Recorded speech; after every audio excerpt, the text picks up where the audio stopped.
Subroutines engaged. AI activated. This unit is online. Welcome to Ninethy Gaming.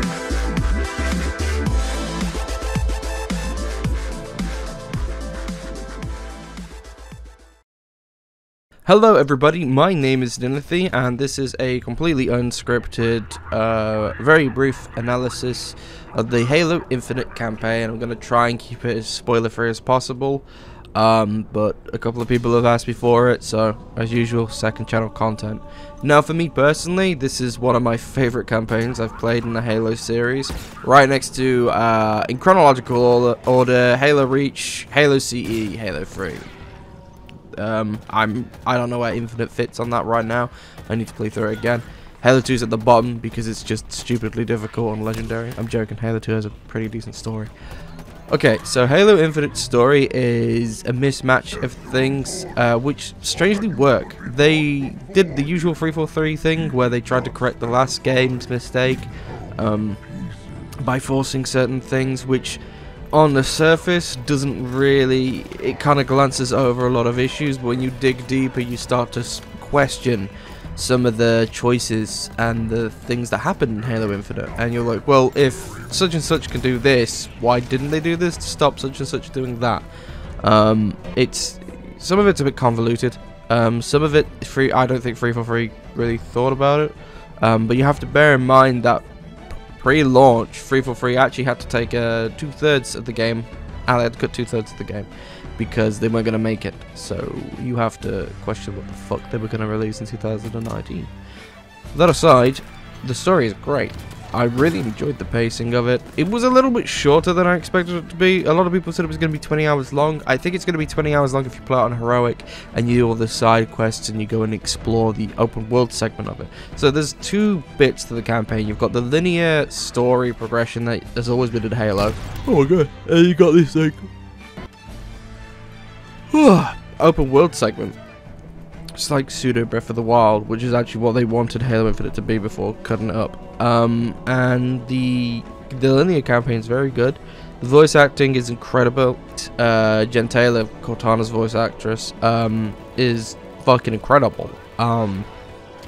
Master Chief sounds a little bit old. The voice actor is a little bit old. So you have to take that with a pinch of salt, considering I think Chief's still supposed to be 47 or something like that, but like with the body of a 20-year-old. But the voice acting is incredible. Even Escharum, the brew, he's like, burn your face! The delivery is incredible on that guy. It really kept me immersed the entire campaign, which is nice, which is very nice. Storytelling was, again, pretty damn good. There's a few issues. Initially, I gave it a 10 out of 10. Because of how hype it gets you. It just gets you very hype. But looking back on it, I'd say it's a solid 8, maybe a 9. Legendary difficulty is crazy, so that's why it'll never be a 10, because boss battles on Legendary are actually a pain. But there's not really much I can say without spoiling it. I enjoyed it. I enjoyed the mechanics of it. I enjoyed the gameplay loop. I enjoyed the story. I enjoyed the voice acting. The graphics are incredible. Like 343 really finally nailed the Forerunner aesthetic. This over attention to over detailing everything that 343 did in Halo 4 and 5 for Forerunners was fucking ugly. But in Halo Infinite, it's not bad. It's a blend of Bungie's and 343's art style, and I think it works very well. It's very nice. It's very aesthetically pleasing. Oh my god. Please stop yawning. Yeah. The open world segment, let's talk about that, because the linear missions are great. The open world segment gets a bit boring. I love open world games. I think there's too many of them now, and I think a lot of them are too bland. Ubisoft, I'm looking at you. But I love open world games. Halo did it well in the fact that it filled its space with enough to do to keep it entertaining. Yeah, it had a lot to do. With foundries and factories and forward operational bases and rescuing marines and beating world bosses and stuff, but there's just too much of the same things. There's not enough variety in the sense of like, oh, this armored fort fresh doesn't act too differently to this armored fort. I forget what the other ones are called, to be honest with you. I only know thresh because thresh is just a word that just sticks out to me.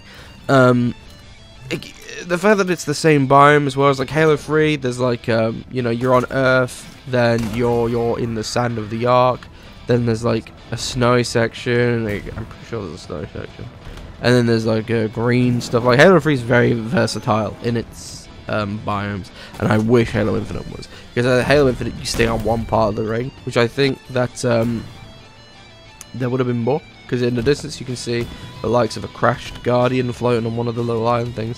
And like I said, 2/3 were kind of cut out. So I imagine there were more biomes planned. There just never was.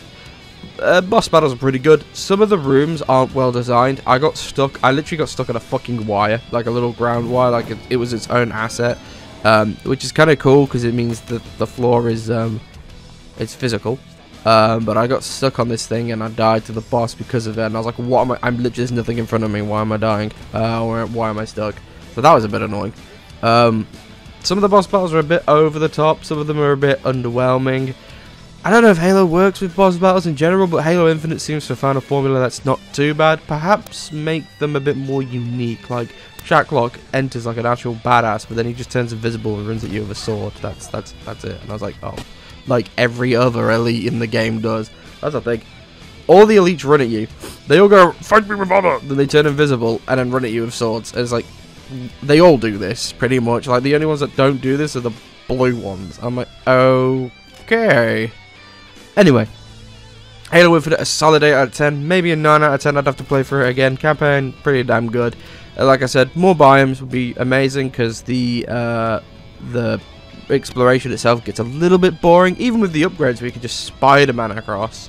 And stop monetizing Halo Reach armors, you pieces of shit. That has been Ninethy. Hope you enjoyed.